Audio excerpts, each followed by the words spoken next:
أعوذ بالله من الشيطان الرجيم. بسم الله الرحمن الرحيم. الحمد لله رب العالمين والصلاة والسلام على رسول الله وعلى آله وصحبه أجمعين. Groupe Tiana Galuntara numéro 5. Assalamu alaikum wa rahmatullahi wa barakatuh. Ambal mau amaw fu ko wala mon don ko barkada amana ka jin fon fan fe. Ote benen ko fe anga wakati ko folen sira. Ambal mau le 16 septembre 2004, le 16 septembre 2021. Santani wolonfla ote tletan wolonfla yi. Santani wolonfla ote kalutan wolonfla yi. Santani wolonfla ko chama ni ba konnana. Wala inshallah bi mam bambolo koro anga invité de jour kenaka oyi anga chokrobaye boa fronto sirima keta. Allahu akbar. Nani to fora mo chama nganga kodo famia. Wala bamanan ko konani mi sigilendo mato kashikan ladige. Wala manyini anga chorba fe nasra bikenaka akaboka fulibla jamana anga suroka temenanga ningaluye ala kambe sawama. Assalamu alaikum wa rahmatullah. Assalamu alaikum wa rahmatullahi wa barakatuh. Tiana na galontara sigida duruna anga fulinya sinbe au kilengelena bella jelima. Amba fo islamia folie kaufo ni kisi folie kanyini Allah subhanahu wa ta'ala fe masaba masakro tali danven dabama akan sabati anga duzuku nasrika no duzuku nasride ye batma fen wade foite fona kara alay akilindron denyo gontala atibe haya fenge fara masaminga ni ka fen farani alayinga ina fiebla ino o fe o masenana bato benna masamina atoye ko Allahu o mi sabat limban du suguna ko kan fo kuma wi ambe alaba deli abara alaka no ya ni ne o bela jele kisi nema ambo deli alabolo ako chaya danfen no bisamantika angunti Muhammadu kisi nema baye ana so dun wasanman anaka sahabati ana musulman dimsani makro ni munu sonto sa kise na da binyima se nodo ni bara nyumai fokwa jonlo ala nyagoro lomina ala ko noya ni au kitingli na belajele tiena na galontara anyamago amsala teru akaramogo anga foni yasin ba belajele mo alhamdulillah rabbil alamin na ay balama kay bo afronto kayndi cegele mbugo jondi labalo alama neni aw belajele labanyana. Alhamdulillah rabbil alamin anga chorba ikenasro ningal fulam mamulu ka tengwana oye boa fronto akachala afriki ya biseka fu boa fronto nina manyogonye nanima to me o mancha ola boa fronto ire joni wote benen ko fe boa fronto kele kan to bayin soro buli batola muni boa fronto pousser ka bolu bla kana tawhidu kenaka ode anga nyingal folo ya mimi tangona ala kame sawama. Alhamdulillahi rabbil alamin malmake nga foli nyasinbe ima ani tiena na galontara sigida duru mawam be grupo insan fe maliko na maliko ka anga foli nyasinbe au kilengele na bela jedima malmake mbifo igani nyiningali ka voko bwa frondo ere joni o bwa frondo ye alaka joni de aka jominda ka danin sababu bo mo flala no ye fa bala ani ba maryama yi madinka manin dugumi welela le kunangila bwa frondo bangira ye fa bala ani ba maryama fe alaka jongeni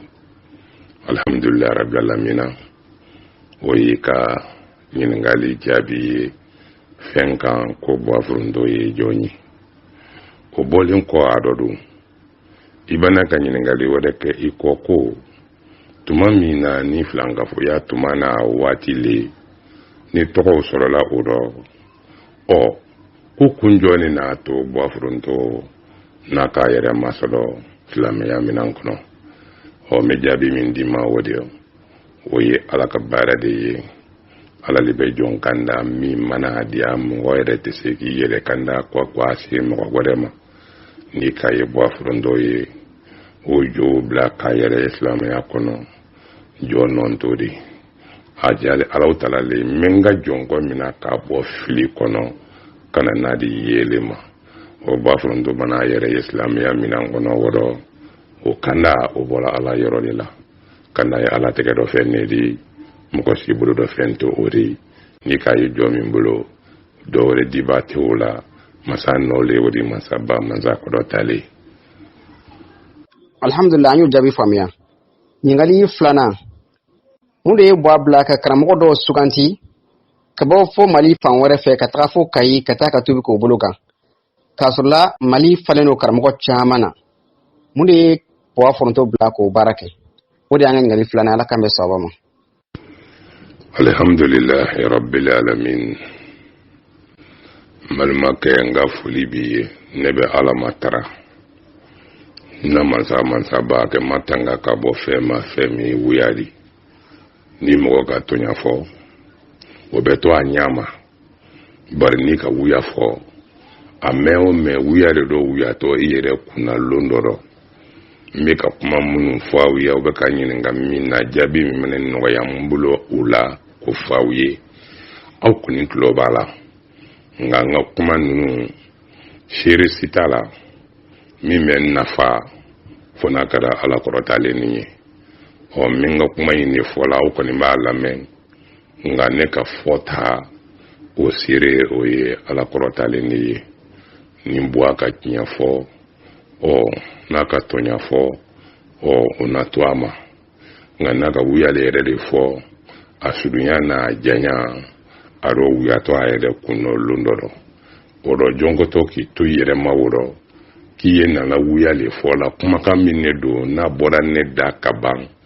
aka ke vokalidi bo afrondo yere be sa ka kuma ga yin le toyi bo abere kalon daga woro bo ayimo ke mogola iko ki yere lela ala mantangala fem forma femi na soro oteknyadi ina nyingali mingene la ninye awire alon bo afrondo tungala fengode bato bagadi mi make masakoro taleni bo afrondo tunye joyi bato bagaledi atre fabinye le kumashiri la watara bato lale Allahu akbar atre suya fulani ne bato lale aya kumashiri la Allahu akbar wa ana nyona ko kungule nunu makosa kodo nunu flengurumba nunu suya fulani nunu minimba nunu nyimi nyamba nunu boafrondo tere nunu ne bato bagadi amadawuma ani okuma siri baga oho adama demi lali jola ni no fo kwa ke ado benfeni otigi bedese nya jonkala harama dina yaro te dese kala mo wadela de oho ina nyingali mingeni o nyingali moto jabi di mama sabale o jabi seredi nika ye orosa ya nyingali kono kafo muna boafronto lale karamogo dola malifale karamogo do kala karamogo dola ka o wele woro jando aya kafo kabina ke abena do islam yala o hokman ni kafo tantan nonte fo chugoni natan ato chugola karamogo dole yi neno ka kaseti ude lame aka kuma jarane yi kusebe nye wori min do aka kaseti do ala balon wannan lala kusebe lanna ya yere bona de la ka kami foko ala tali ne yere lana ya rode kala kam makra o honga lala la ka kami foko tuyantiya lala la nsonai krengel nyana ana kuma dole fo tuma mini wati muna onye josola mogo ni ye josola le ni do kuma la me e ba tigila mogo tiyantiya mi ba tiyantiya ke mun kada mun kan olon telema ere femin kan ani ere femin kuma sidila balma ke mena yoro do fiya josona ani joro be nan tegele ni de josona le abedo ben kata ka do ma ka kuma do ada iba ke ni nya ibana ka kela kana ni ngede iba ke ni nya ni ya ke ni chogola iba katanta oho josona o jo tala ko le nya fa iba da mani kando ledi o jo sonari nga jo ku masidi baga Allahu akbar ni ya masidi baga fen manyininga o tigi karamogo to meka kami fo odon ko ni be do islameya do ki be do le ni lahidu ledi no le ko nde flafra alaka nde sunyani ke nde jeneya ke nde mfagala nde namara ke sengoro nta kalambulo kodo kira Mamadou Babere mila baranyima mina kisi nema baye ko mbo oke ko ni mko mine kanne fo ko ni idoni islame yado mko jo kumasiri bagaye olong ni tolo donani no ye karamo ke ntietigia kafwa kamifo ko erele tieri ni de ni lame ibe mone tiya erele la jo sona ko jo kumasiri baga kwa dire ibe mone karamo to bela jele ko do ko munna ko maso kanifo kala delu jumen kan parce que ala yere be jo munun talam ko masidi kadi mo mani mo bo mina la jibolo kan ne ha bela jele la o hombo sudu man do di mati ko do mo chama bo don hanna make awye ya o yemuni mena jodo to di ma san o jo o yere ka lahidu nyogonya tali kachan kateme woroka o ka lahidu nyogonya tali kachan kateme woroka wa fendo yere odo ote karamoke ka laidu tale woro indo o jojo ni o le contrôle o le contrôle parce que ni karamoke inka islamia dongan laidu woro ta ka laje ata kono ko mesu yayi hanaba kono hanna asba ko bayida ko sumbala me ka sunta togomati otaro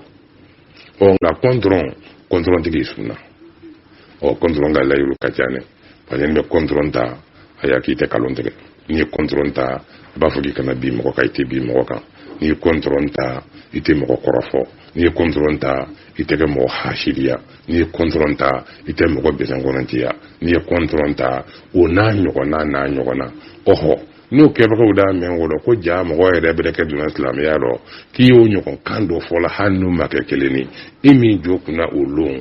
aya ibaki nyakiria wa mo beni kono wodo kafo anamanya beninya ni na afeka do islam ya ro ne be son kado ni ndigila mo le bulu nga ambo tinyatigi ali mingera kafugo ka laula andela laula kafugo ala ya fo wala makira ya fo ayi ayire be mina korole iba la manyoma ire ka wo bara wo de la no de na tunya afengo de fo mintori fende fo ina fo amba me mingela telekoni mo be islam de ba fo la ilaha illallah bo yaro no tundo ere afo nyama o mo te bankaya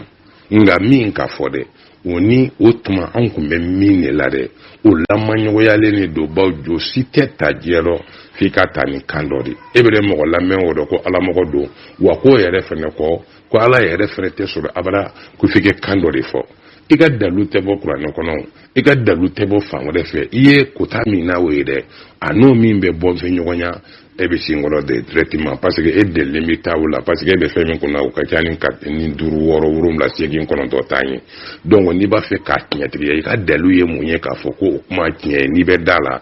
rebe fe mi rede kuna ona nyogona ulikato ne lalimbe ala kase dana ya mima aka fota ula kase dana ya mima Allah taala de bodon odo sisansa ne ka alla nyini ni ne ba fe ka donde ka jobla ka do islam yala ni tana ke mo si ka shiaka fo mo min ko ni be do islam yala ki be ni lairuta o antoro de bolo kan ole do sa o ne ka kan numero soro batuguna yata bari de bolo nin ka soro ka wele o a wele mfe wode kele karesadiwa akoko honkale do o ngote basidi o ngone koni ya kanu nimba fe ka do islam ya do na afrika ere la ka don e kashia kan sabula lale mbila ina islam dungo kuma mi fode wa joere site fana no ere beta no kante o e ka fo do koni be do ki be kando fo ngone boala lembe ola ibika adresi duma nimba fe kadro islam ya do aya ibika adresi omiti soro fo Bamako kata ya famnya bala aya ka joere ble koro dongo kadro islam ya do ne kani nyefo anyina ko ne jonyi no ko ngone sigilembe kai dogolo kani yoro ina yanda akada ni chogo ino tanga ni la halala on y'a yira la da ka adresse duma ni ka adresse duma donc ni mba fe ka tobi nya kanu me tobi alele ka siraka oho asoro la nyamima ole ni balmake wallahi ne bi se ka fo ka bi ne ke ko don kanyere lon boadi lomino ka soni ke ka joku machide ka di mboma ni tuma deli dinyaro te ka dadan fen foi la dinyaro te ke kono ala ko yere la ka teme karamo ke nga fota na ka keta kan o de ko so nya swandi ngoni be do islamiyana mbake akasraka ka adana ya kunge munye akaslamia dongo kuma mi fo ko fene prevu ke munye nyere bolo ole ko jomi mamulo tumano wati ko refreta tani kante nga la manyoya ni nyale ma kan hagli dongoro de keni ye kaninganga daluye kan la ya ta kala kan asobla ni bolo de fe nga flibi nga dalu make ko nya sebelenye alqur'ana kono ko de yato nsona wal manyi mo ko karanenye ko ndella ka sebelenye alqur'ana kono ko nga daluye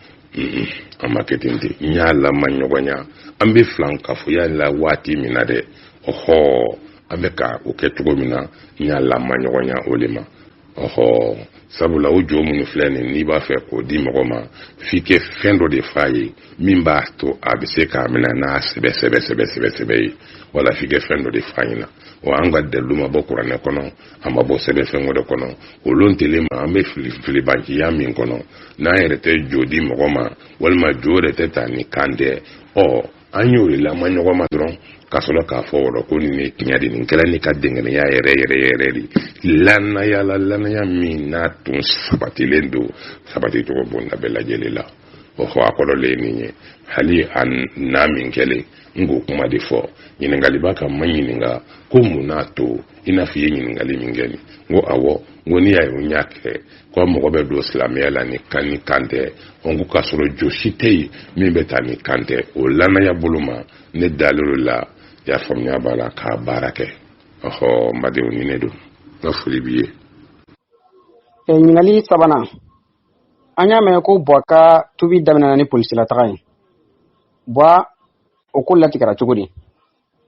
wanya me fana ko ka tubi kofe ko muso dirima no tiki ma basi yimsi ka don fanyo kawa ala kambe sabama alhamdulillah rabbil alamin bal maka foli nyasini be ima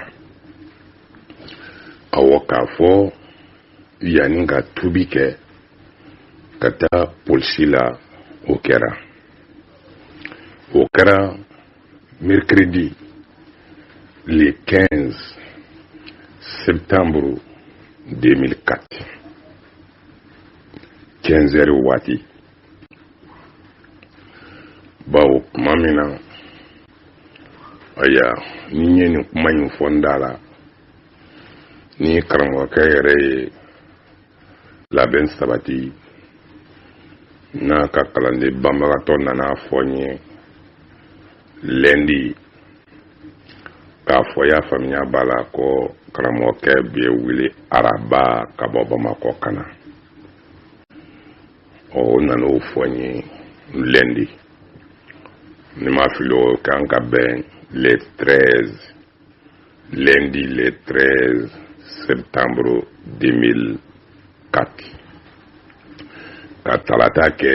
le 14 septembre 2004 o araba no ya wuli lo yere de ka bobo mako o bena le 15 septembre 2004 15 wati la police kemi na no fe ko commissaire mako bena o police ke amasa bien biabe retraité la wa kaika do abi kaya police ke toyi ko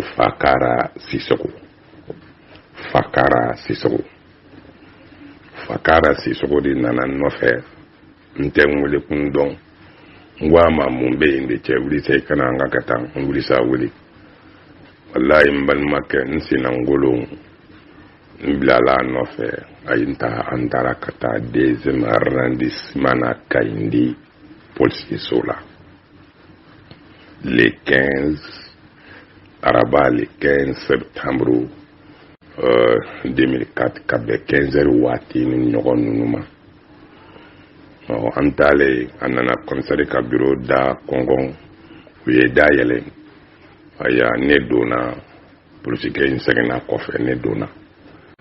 ne nana don kuma min ne nana mɔgɔ damadɔw sigilen sɔrɔ komisari ka bureau kɔnɔ aya ne kɔni tɛmɛna o la ka taa n sigi nka tiɲɛna ne t'u dɔn ne sigilen kuma min na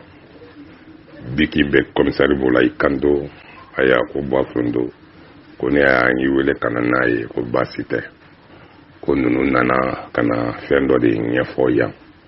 komi u yɛrɛ bɛ yan ko n bɛ kuma d'u ma ko wala ko kuma b'aw bolo min ye kuma ta n b'o kɔni dɔn don min komi bi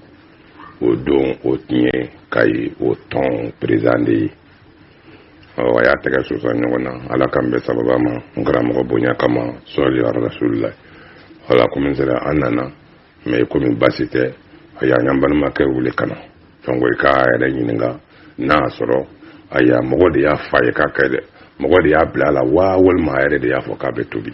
mɔgɔ de y'a bila ka kɛ tobi wa ou bien a yɛrɛ de y'a fɔ k'a bɛ tobi c'est an karamɔgɔkɛ a bɛ sira fɛ ka na donc an kana ɲininka a kɛ k'i yɛrɛ ɲina n'a y'a sɔrɔ mɔgɔ de y'a bila a la walima a yɛrɛ de y'a fɛ polisikɛ ko ne ma komisari ko ne ma k'i ma kɔrɔfɔ mɛn komisari ko ma ko buwa k'i ma kɔrɔfɔ mɛn ne ko an ko ɲaamɛ n ko kuma fɛ n ko nin ye mun ko ye tan de k'o bɛna ne ye cogo di ka ne wele cogo di o ka ne ɲininka n'a y'a sɔrɔ mɔgɔ de ye ne bila la walima ne yɛrɛ de y'a fɔ n ko nin ye mun ko ye tan n ko kuma fɛ ni maa b'a fɛ ka don silamɛya la n k'i bɛna komisariya de la fɔlɔ wa n ko ne yɛrɛ m'a fɔ k'aw karamɔgɔkɛ ka na ko walahi ne m'a fɔ ne kɔni y'a wele telefɔni de la k'a f'a ye ni n b'a fɛ ka don silamɛya la n dalen don a la n b'a fɛ ka ka sira kan ani mɛ na i kana ka tubi kɛ ko walahi ne m'o fɔ wa n'a sɔrɔ n y'a fɔ cogo min na n bɛna ala kɛlɛ aw ye ten ne balimaw n'a fɔ cogo min na komisariya la u yɛrɛ ɲina n bɛna fɔ ten n ko y'a fɔ n'a sɔrɔ a ka karamɔgɔkɛ de ko i y'a faamuya b'a la k'a fɔ ko ne de y'o fɔ ko ne ko a kana a bɛna n tobi n ko wa n k'a ye nkalon tigɛ n ko ne m'o fɔ n ko aw yɛrɛ bɛ ne ma ɲininka nin na to n ko bɔn n ka kɛ sa hali n'a sɔrɔ sa ko ne tun y'o de fɔ sa o hali n'a sɔrɔ ne tun y'o fɔ donc ni mɔgɔ bɛ don silamɛya la i bɛna komisariya de la i bɛna komisariya de la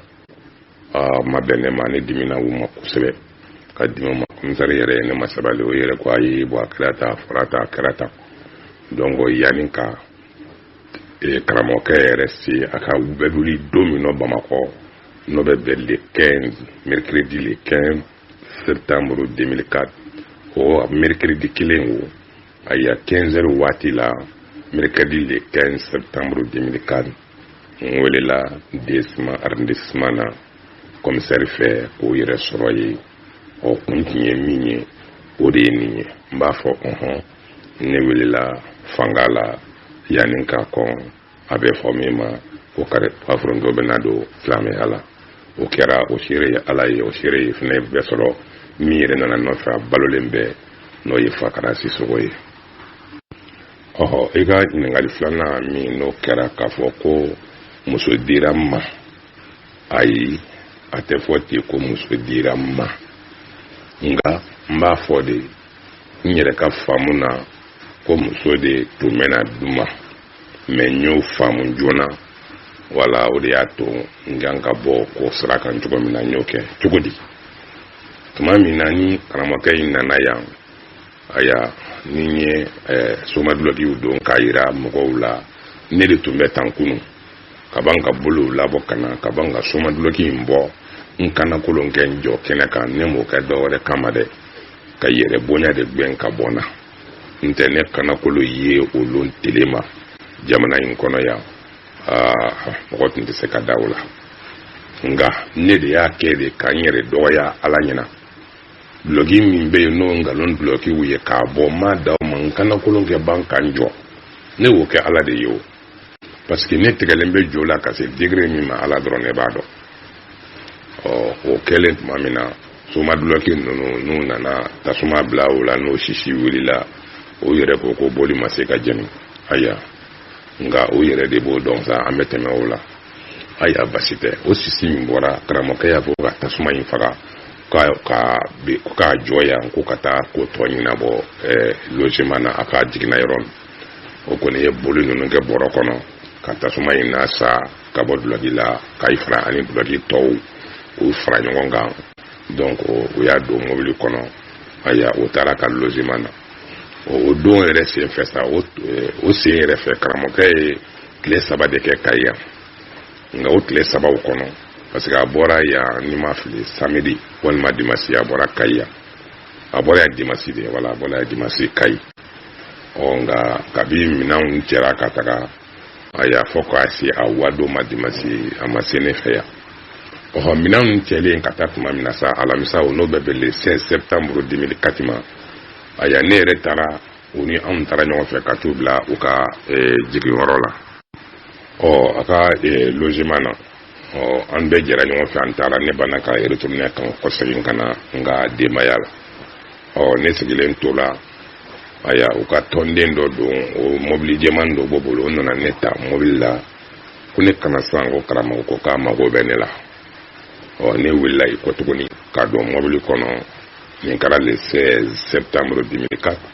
tuma min na bɔ kelen Buwaforondo ka du kɔnɔ yan ne taara ne taara o ye ne ladon a kan ne taara sɔrɔ fauteuil embrouillé belebeleba 2 de sigilen bɛ fauteuil embrouillé belebeleba 2 bilenman rouge de don bilenman o sigilen bɛ aya karamɔgɔkɛ dalen bɛ matelas kan tan fauteuil belebele 2 ɲɛsinnen bɛ karamɔgɔkɛ dayɔrɔ la matelas ka duguma ne nana foli kɛ a y'a bolo sin sɛzi kelen na ko ne kɛ n sigi ye min bɛ da yan fan fɛ ne donna dɔrɔn n'i donna i bɛ ɲɛsin sɛzi fɔlɔ min yɛrɛ ma dɔrɔn ko ne kɛ n sigi o kan ne ye n sigi an ye waati min kɛ a ma kuma ne kɔni sigilen t'o la ne bɔra min kalama n bɛ npogotiginin dɔ bɔtɔ la couloir fɛ o bɛɛ nalen a bolo ninnu indi jabini ninnu dadalen b'o la o sina kana ten dɔrɔn kan'i sigi fauteuil tɔ kelen min nɔrɔlen bɛ ne ka fauteuil la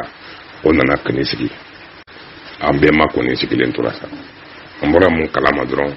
fototala sina kana don ten kana photo ninnu ta cɛraw kana ne ni npogotiginin o photo ta a photo yɛrɛ tun bɛ mɔgɔ caman bolo Kayi yan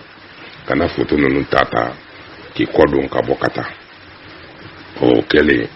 denni wulila a tagara ne ni karamɔgɔkɛ yɛrɛ sigilen tora o cogo la o waati sera a ko ne ma ko ko ne bɛ se ka taa ne kɔni m'a dɔn n wele kun kɛra fɛn fɛn ye a ko ne ma ko ne bɛ se ko ka taga ne bɔra tuma min na ka se da la an sari karamɔgɔ minnu bɛ yen olu y'i sinna k'a fɔ ne ye da la i kɔrɔ ko Buwaforondo ko an b'a ɲini fɛ ka taa fɔ karamɔgɔkɛ ye ko ne e y'a fa ye k'a bɛ sɔn ko an y'a fa ye k'a kana wa ko n'a ma wajuli kɛ sari makɔrɔ Sisoko la k'a ma sɔn ko mɛ ni an y'a fɔ e ye ne y'a fa ye ko peut-être a bɛ sɔn aya o ye kɔni ye o ɲɛfɔ ne ye ne sɛgɛnna ko karamɔgɔ n ko n bɔtɔ n ko y'a fɔ n ɲɛna ko k'i kɛ wajuli kɛ k'i ma sɔn ko ne kana f'i ɲɛna ko ni ne y'a f'i ye k'i bɛ sɔn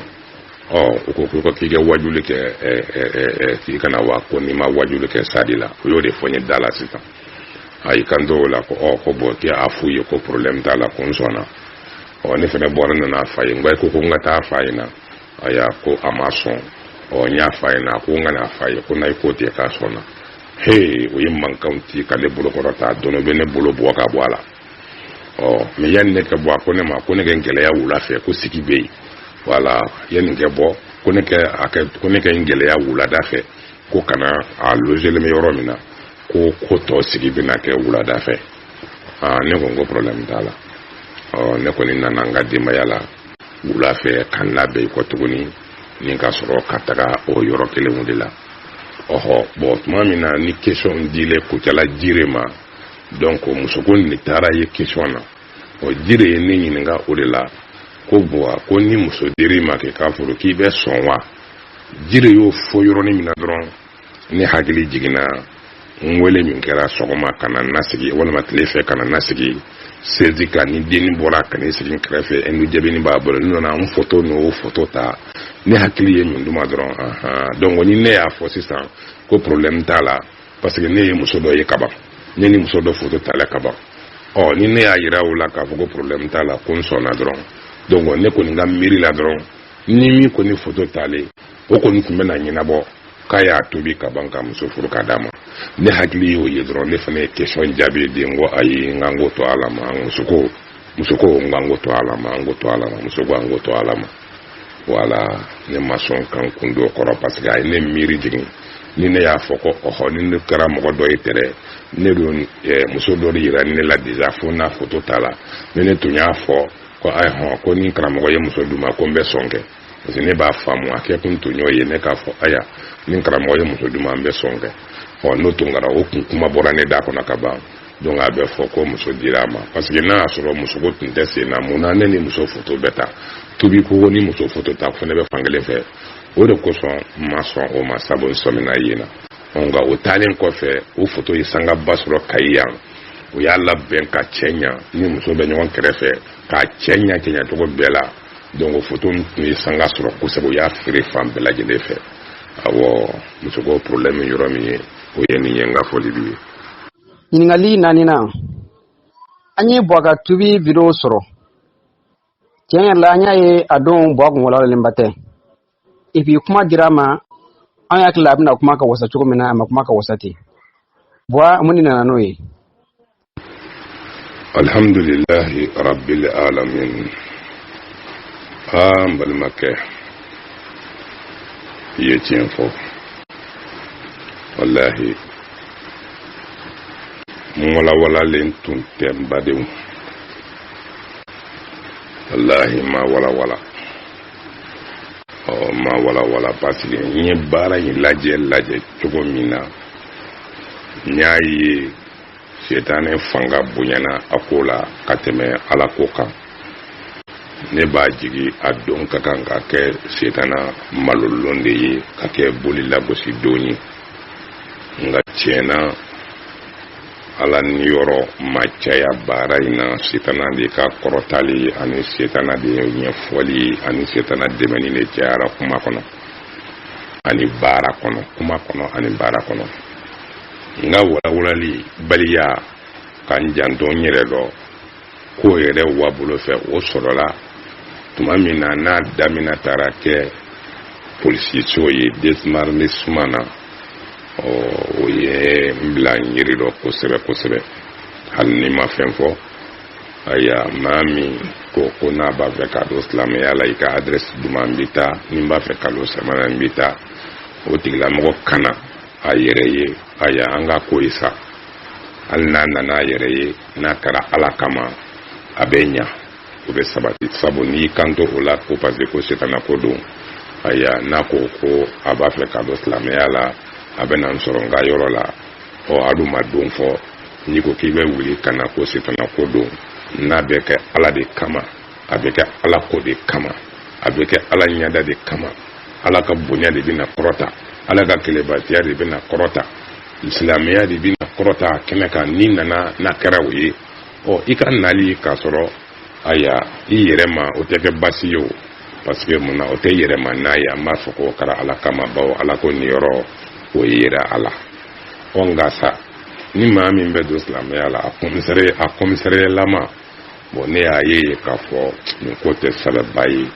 n dusukun na sabula o kɛcogo man kan ka kɛ ne ka jate la tɛ dɛ aya ne ka danaya min dalen bɛ ale kan k'a da la danaya mina na ne tun man kan k'a ye k'ale b'a jigi da fɛn wɛrɛ kan min tɛ ala ye ne tun t'a dɔn k'a bɛna jigi da diɲɛ faamaw kan ala ka diinɛ i yɛrɛ bɛna wuli k'a fɔ i bɛna mɔgɔ min fɛ k'a bɛna bɔ ka boli ninnu bila fɛn fɔlɔ min kan ka y'o tigi bolo o ye Alahu subhanahu wa taala ye nka ne ye commissaire de ye ɲɛfɛ bon tiɲɛna o ye n fari faga fɔ k'a lɔ fari faga la o y'a fɔlɔ ye a filanan o ye mun ye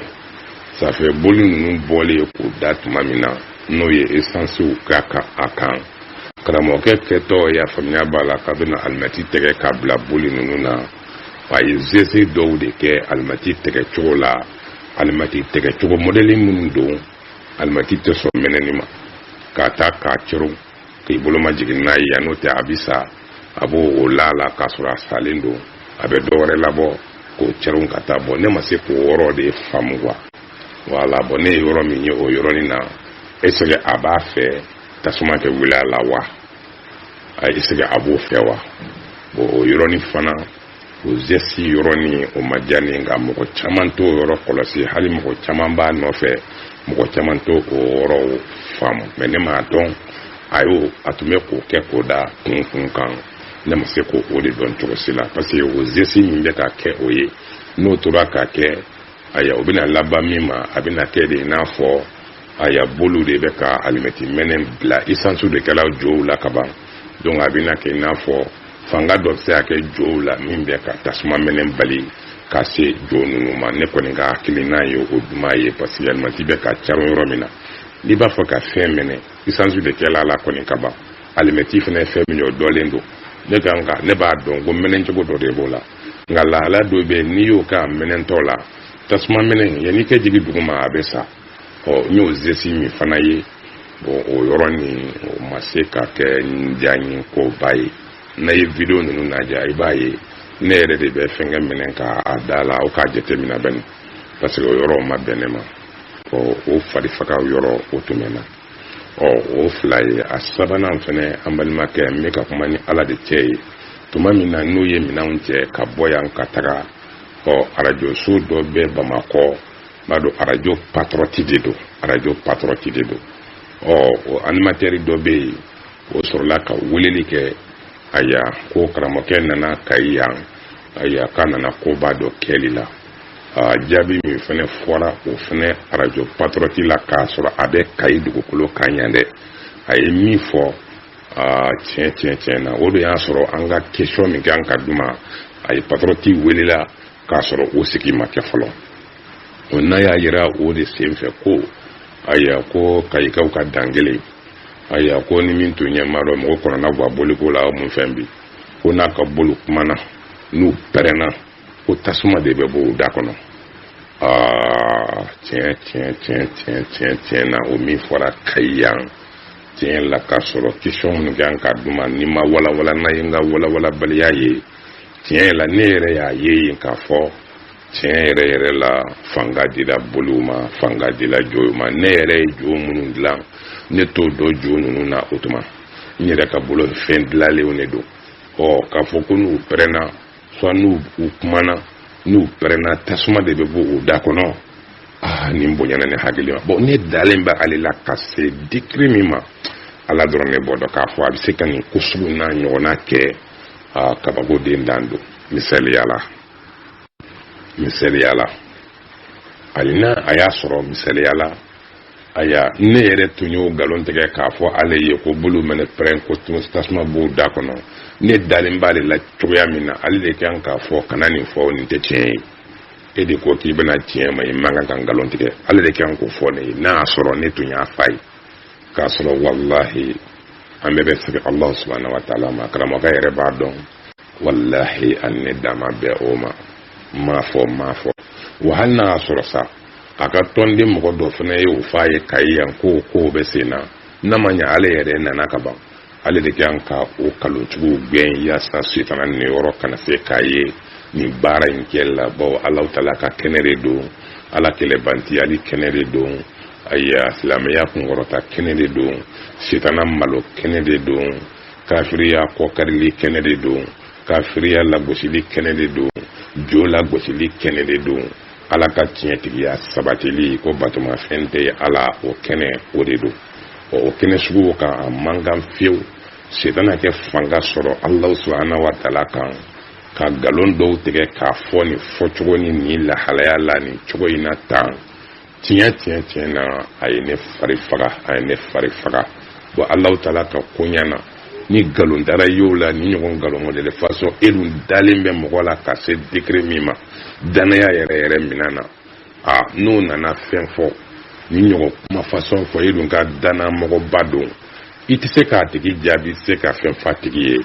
nga ere be nyugun iyere la ibe nyugun kenela ijigi bela tige chugo bona bela jelela bo fem mene damina kan nyugun kuma façon fo kan nyugun galo façon fo laban chugo to ola chugo ya sila dongo akera de ka fanga di shetane ma posebe kenen kan o yene farifara ne dunga la nyini minye shetane de ke lebu kene de kan ni shetane lebu ra kene kan ne fe o de kan boli nunu dara ni tunga dine karamoke tunga fo te basi comme dalen fleni bois yere ta bo nyona sa akanga jeli njogo mna anga kedinte comme yere ka fenkoro do otume diane ko sebe parce que juri jalaw ni chaman bala ne de yeson nke ka feunge ka san chaman ga kelila na sura akanga jeni akanga do tege to gomi na wiya sa tasma ke fera ma ne tumbo do no sura tun dirane ma ala ne tuma na mɔgɔw tɔ da ala la kɛnɛ kan o don ko jo tɛ foyi mais sa ale kɛ ka nin kuma minnu fɔ ko o bɛnɛ pɛrɛn ko tasuma bɛ b'u da kɔnɔ Allahu akbar yɛrɛ la balimakɛ nin ma bɛn ne ma cogoya si la parce que a kɛra n bolo jigilatigɛ ba ye munna n dalen bi maa min na ka diɲɛ dɔnniba bɛɛ suganti k'ale kelen ta k'a ka fɔta bɛ tiɲɛtigiya ko min na n dusukun na k'a tiɲɛtigiya ka kɛ ala ka jɔnba ye n bolo nin cogo in na tan n'a nana fɔ ne min ye boli ninnu nkalon ninnu labɛn ne yɛrɛ min tun bɛ boli nkalon minnu kan ne ka boli labɛnna nkalon ninnu ne yɛrɛ ma nkalon min tigɛ ayiwa ne dun ka fɛn labɛnnen don min t'a kalama min t'a dɔn f'an tun tɛ ɲɔgɔn dɔn fo ne yɛrɛ ne ye wele telefɔni de la ko ni n b'a fɛ ka tobi ko n b'a k'i ka sira kan e tɛ fɛn minnu dɔn e kɛra ten yɔrɔnin kelen ten ka se k'a fɔ ko n'o pɛrɛnna ko tasuma bɛ bɔ o da kɔnɔ aya ne fɛ o ala ko dɔgɔyara dɛ o de y'a to ne fana ye n yɛrɛ hakili to n yɛrɛ la o de kosɔn kuma min bɛ ne d'u ma question na dɔrɔn n b'o jaabi bɛ micro lasegin n'o ye question di n b'a di n b'a lasegin parce que sisan ni ale fɔlɔ y'o kuma fɔ radio patriote kelen ka weleli kɛ n'ale fɔlɔ y'a fɔ ko boliw minɛ pɛrɛn ko tasuma b'u da kɔnɔ o dɔn micro di kun tun ye ne de ma sisan sa ne yɛrɛ min ye boli ninnu labɛn sa ale min b'a labɛn ale sina k'a fɔ ko n'an bɛrɛ pɛrɛn ko tasuma bɔ a da min y'a labɛn o rɔ u b'a fɛ o kɛ mun fɔ sisan n'a tun fɔra ko ne kɛ k'u ɲɔgɔn ye o la ko ka nkalon tigɛ o boli ko o sira o bolo kan tɛ dɛ ne ka faamu na tun bɛna kɛ lebu ye o kosɔn ni question min dɛ ne b'a jaabi mɛ micro d'u ma o de y'a to n ye hakili to n yɛrɛ dɔn ala ye n dɛmɛ ayiwa u ka laɲini kɛ min fɔ tiɲɛ na n ma sɔn k'o fɔ sabula n fari fagara kɛnɛ kan n ka fɔli b'i ye. ɲininkali duurunan an y'a mɛn k'a fɔ ko bɔ a ka tobi fɔlɔ in kɔfɛ k'a ye tobi wɛrɛ kɛ n'o kuma kɛra tiɲɛ ye bɔn munna e ye tobi wɛrɛ kɛ i tobilen kɔrɔ kɔ walima kuma in tɛ sɔrɔba de. alhamdulilahi rabbil alamin balimakɛ n ka foli b'i ye i y'o min ɲininkali kɛ yanni n ka se o ma fɔlɔ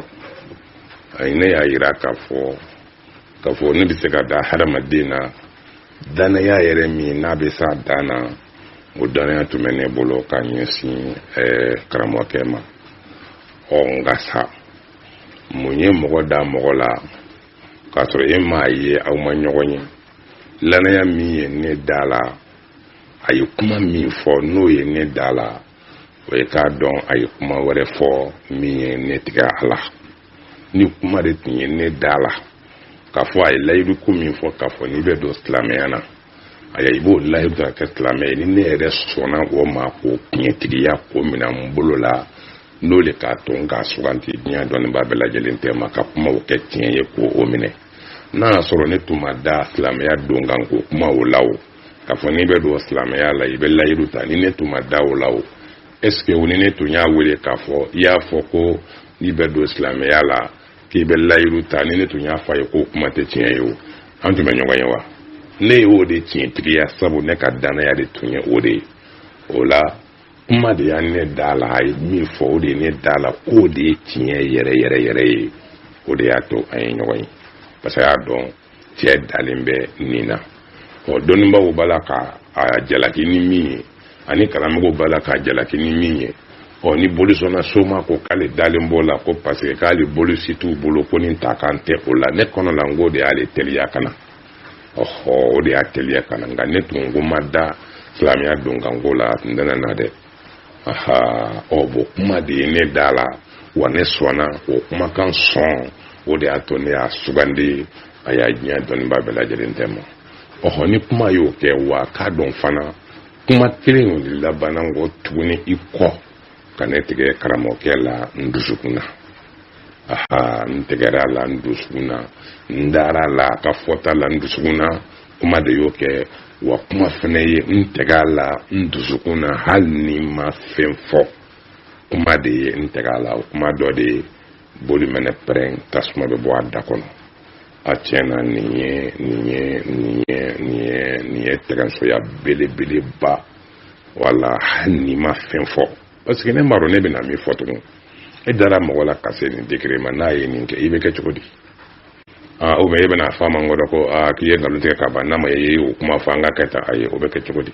o fawrate bulutum fani yere maluke ndebe mu ketu ni ko ni malu ya lan duzukuna parce que ni tegalen bala ni kuma ka in kama chugo mina kafo ne dali me mami na ko mami ala mai o tigila mo be se kan façon in ken ke chugo la kan fo nga dana ya baka tiana o de amoke ne tege karamoke la aya fo kwasi adana o kele o abora yi kayan ninka taga Bamako amadan kayitaima radio patriotica interview min kera amadawuma abana kata Bamako ko tuguni o radio patriotique kele de la iko tuguni iko adala dandegeli de kay o re jugu yara kateme ato bela jelenga kuma do yere boy kono tiya yere la ne madala ni adama de mi to yere ma kanifo wallahi akara barai o kuma nunu nasa do yere kera iko tuguni iko o de ye aya bo afrun dobe marifa do ada kono ka ti ka kesebo ka yere la angete mo bela sa parce que angete mo la o ele manjugu min ke jugu na be aya ka bulu be kule aya ube kun bolu nu be kule kunu perena kunu gindila ko dugulo be yere ni yedi amal ma o tiere la na to karala awa na to karala wallahi na to karala bo ni bolu prengo kumando ko ke yere tasuma ka bu da kono sa fe ne yere bolu na galon femo no na ben ka yene dalime mami na ko alamado waliyu alaka walijudo mo badon safo kese ki bo ayre da ko no kanin ko galon juko batige ni jugo na ala bado kalondo ayre bado galondo hala no fe mo bado ko galondo wallahi hala no fe mo bado ko galondo we ya fo o ma fo o bado ko galondo aya o jila tere folo ika dana ya mogola mami ka boyi bulu o chola ma te se kasivite ko laje donc on est dabali bana ppp ongo bela jele na ta o make woroni kelenti ye kamin fo ko nyokere tali nyefe aya gele ya ubonya na ka toro ubonya ka debum bonya ka ambar ko usigi o mi ko mi ngalito o yoro kan o de aton fane marketing ti wala ibe ngali kenya mambi jabiteni donc on est na yi silansa ni ne dalimbe alela kay laydu ko mi foko tien ko ota o se en na ko boli mena kuledo ko lo be yere na présentation abo da kono ani mami mako bi ka alala halibi ban iko tuguni ko o fe flatte kun minangelen kono e iba fikiji fla fara ala minka o flanka fu ya fe minke ko ala yi ka teme fembela jelenga ni joyi e ni jo se kulela ka ban tasuma ke bada kono na gindila do golo be yere ane ko ni ba ye wala o tiki ka fo kite fla ala ka ne ba do kuma flatte kun minangelen kono donc oro de kama ne sorala o le la 600 ka taga doni ba do de nyininga ala ma hinana no ye kay almami mbaye ala ma hinala hamidu baro mbeto fe lum na yendrege de magaji go wele angata fe kata manyininga islamia kibare koina wale kuni ya yelane la ilebe min don aya wote komi bi bayake iko ni ba fo la ilaha illallah muhammad rasulullah sallallahu alaihi wasallam bonere na yi abe chukomi na komi ne mako benga alala ne ko chikorwa mango ongo te basi dongo ngumba fe ko fo fene ko fo ya sanga silamɛya kɛ se ka garanti n bolo ani wulila kwa do silamɛya la i kɔ tuguni kwa tubi i kɔ tuguni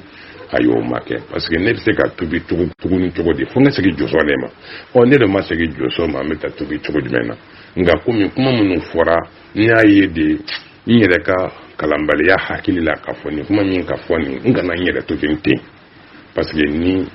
ala mene ko tiɲɛ dɔ yirila ka ban i yɛrɛ ka kɛ hakilima dɔ ye n'i ma ko b'i ka ala la i kan k'i yɛrɛ surunya ala la o le kosɔn n'o yɛrɛ surunya kɛ ala de la ka taga mɔgɔ fɛ ye aya min ma boli ma balima min m'a fɔ ko boli mana présentation ye bɔ a da kɔnɔ min m'a fɔ ko ni boli girinila dugukolo bɛ yɛrɛ yɛrɛ aya fo dugu yɛrɛ dugu kunturu yɛrɛ région kunturu yɛrɛ alimaminba don ka taa ɲininkali k'a la fana i kɔnɔnajɛ ɲɛ ka kuma a ye min fɔ ko o don n sɔrɔla o de y'a faamuya b'a la k'o de kɛ ani n banna n ko tuguni ka taa tubi mɔgɔ wɛrɛ bolo olu tɛ kelen ye n ka foli b'i ye. ɲininkali 6nan an y'a mɛn k'a fɔ ko bɔn ka tubi kɔfɛ ko fɛnɲɔgɔnya nana don ani karamɔgɔ dɔ ni ɲɔgɔn cɛ yala bɔn an bɛ se k'a dɔn fɛnɲɔgɔnya in daminɛna wagati jumɛn ani e tora mankuni na ka nin wagati jan in kɛ après ka sɔrɔ ka bɔ ka ɲɛfɔli ka mɔgɔ ye mun de nana n'o ye ala k'a bɛɛ sɔrɔ ma. alhamdulilayi rabil alamin an balimakɛ n ka foli b'i ye fɔnkɔɲɔgɔnya min donna ni karamɔgɔkɛ tɛ ne ye ɲɛfɔli min ka aw ye sisan aw bɛ kan k'a dɔn ni ko kɛra o cogo de la k'a lɔn k'a fɔ ko tɛna fɔ fɔnkɔɲɔgɔnya kɔ walima min fɔra ne ka diɲɛ n'o ye ko nkalon minnu fɔra ne kɔrɔtara nkalon minnu na ka boli kɔrɔta ni kɔrɔta kuma minnu ye ni ne kɛra nkalon fɛ a y'a fɔ ɲɔgɔn kɔ tɛna parce que ne na n yɛrɛ fana na nkalon tigɛ k'a ma bali ale nana publicité min kɛ nkalon kan setana ka sira bolo kan ne fana bɛ taa o ɲɔgɔn wɛrɛ fana kɛ nkalon kan ale ye kɔ tuguni kɛ n'o tun kɛra fɔnkɔɲɔgɔnya tun tɛna mais komi o min fɔra ne dun b'a dɔn o ye nkalon de ye ni mɔgɔ k'i mankutu k'i kɔrɔta ni nkalon ye kana sɔn dɛ lon dɔ la o tigilamɔgɔ bɛ se ka na ban ka nkalon da i la k'i ma jigin a y'i kɔrɔta ni nkalonkan min ye a b'o nkalon kelen kɛ k'i ma jigin o dɔn ni jɔn kɔrɔtara ni nkalon ye nkalon kelen o de b'i lajigin minɛ o y'o de fɔla ko n'i ye coup d'état kɛ ni marifa ye ko marifa wɛrɛ de fana b'i lajigin donc ni ne kɔni ma sɔn ka k'u ka laɲini ta ɲɔgɔnna ye fo ne de bɛ se k'a fɔ ko tiɲɛ tɛ boli tɛ se ka nin kɛ a se ka n'a ɲɔgɔnna kɛ tant que ne kɔni bɛ se ka kuma o n'a ɲɔgɔnna kan ne minnu fɔ dɔrɔn a bɛ n'a fɔ ne b'a la k'ale de lagosi sa kɛ a bɛ k'i n'a fɔ ne bɛ k'ale lagosi bon ni ne bɛ kɛlɛ o la ne tɛ kɛlɛ o la publiquement ayi o ti kɛ i ye yɔrɔ min de la sa o de tɔn mɔgɔw de bɛ se k'a labɛn aya ka kɛlɛ dɔ ni fɛn dɔ tɛmɛn'u ni ɲɔgɔn tɛ a bɛ kɛ n'a fɔ ale kalama ko tɛ donc o don bɛ kɛ o yɔrɔ de la ba foronto y'a ka tan ba foronto y'a fɔ tan mais ko yɛrɛ réalité ye min ye o tɛna dɔn fiyewu parce que n'a nana ye nin ko in min filɛ ka kɛ nin cɛ in t'o mɔgɔ ye fiyewu an kɔni y'a kɔrɔta nkalon na nka tiɲɛ na cɛ in wa cɛ in t'o mɔgɔ ye fiyewu mun kɛ de ye o la sisan sa aya cɛ in yɛrɛ kɛ bɔ o la parce que ni cɛ in ma bɔ o la a bɛna mɔgɔw la faamuya donc a bɛna kɛ fɛn dɔ de ye donc o la an bɛna mun kɛ de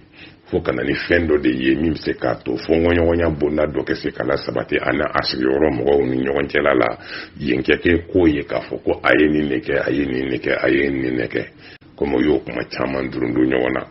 o tɔndenw y'o caman kɛ ko n tun bɛ ɲɛmɔgɔya de ɲini na n ma o sɔrɔ ayiwa ko tun ye n kɛ ɲɛmɔgɔ dɔ ye ko n ye nafolo dun siɲɛ kelen ko ye na di ko ye nafolo dun siɲɛ fila ko ye na di ko kɛ tuma min na ko ye aya n tun bɛ jɔyɔrɔ min na ko o ye o mina na ko de ma bɛn n ma ko n wulila o la ko k'a karamɔgɔkɛ dɔgɔya